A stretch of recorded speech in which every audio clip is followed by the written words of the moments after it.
ISF তো এখনও বহরমপুরে ক্যান্ডিডেট দেয়নি, প্রার্থী তো এখনও নমিনেশন করায়নি। এখনও যদি অধীরবাবু এত ধৈর্যহারা হয়ে যায়, তিনি তো একজন 25 বছরের এমপি, 5 বারের থেকে তিনি জিতেছেন, এত ধৈর্যহারা হয়ে গেলে হয় না? মানুষের প্রতি কি ভরসা রাখতে পারছে না? আবার কেনই বা ভরসা রাখতে পারছে না? 25 বছরে মুর্শিদাবাদের কী ডেভেলপমেন্ট করেছে, বহরমপুরের কী ডেভেলপমেন্ট করেছে, এই প্রশ্ন তো মানুষ এখনও করতে শুরু করেনি। এখনই যদি এত মিজাজ হারা হয়ে যায়, তাহলে জনগণের জনপ্রতিনিধি 25 বছর ধরে কি করেছেন, জনগণের শুধু ভোট নিয়ে এটা প্রকাশ বোঝা যাচ্ছে। আমি অধীরবাবুকে বলবো, শান্ত থাকুন, মানুষের সাথে মেশুন। আপনি 25 বছর ধরে কি করেছেন তার খতিয়ান জনমানুষে নিয়ে আসুন।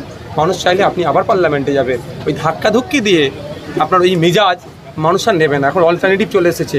একটা সময় তো শুধুমাত্র আপনারা বিজেপির ভয় দেখিয়ে বিজেপি চলে আসবে বলে বহরমপুরের একটা হেভি অংশের ভোটকে পকেটে ভরে রেখেছেন। এখন আইএসএফ প্রস্তুত আছে, বিজেপিকে কীভাবে আটকাতে হয় সেটা আইএসএফ বুঝিয়ে দেবে। তারপরেও বলবো, সিনিয়র লিডারের কাছে এই ধরনের আচরণ কোনোভাবেই কাম্য নয়।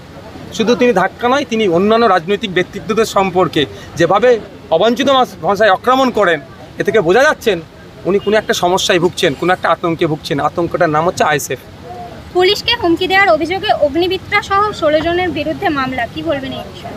বিজেপি তৃণমূলের বাইনারি তৈরি করা হচ্ছে। অভিষেক বাবুর হেলিকপ্টারে কি দেখলাম আমরা, চপারে সার্চে গিয়েছে, অনেক হুমকি চুমকি দিলেন, অনেক লাফালাফি করলেন, মানহানি মামলা করবো। ওই এতদিন গড়িয়ে গেল, করলো না কেন? আরে রুটিন ম্যাপিং চেকিং হচ্ছে। তারপরে পরেই একটা বিজেপি তৃণমূলের বাইনারি করতে হবে কি, নিশ্চিত পরামানিক মহাশয় তারও গাড়ি কনভয় দাঁড় করিয়ে করলেন।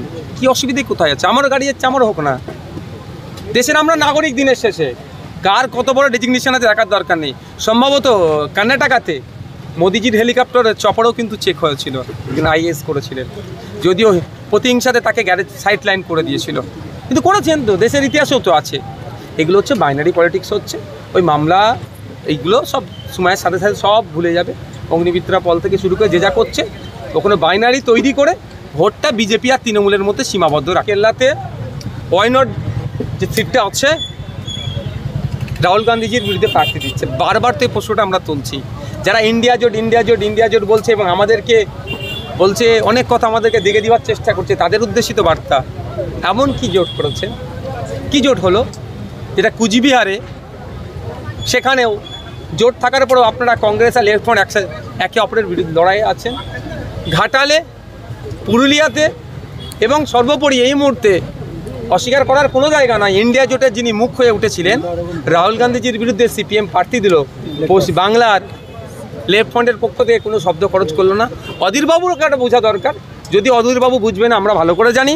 অধীরবাবুর দলের অর্থাৎ কংগ্রেসের রাজ্যের বেশ কিছু নেতা আমাকে মেসেজ করেছেন, জানিয়েছেন যে তারা ওই বিষয়টা নিয়ে প্রচণ্ড ক্ষিপ্ত। তারা এটা বলেছেন, স্বার্থের জন্য কংগ্রেস দলটাকে পুরো বাংলায় শেষ করে দিচ্ছে। কে করছে না করছে নতুন করে আর বলতে লাগছে।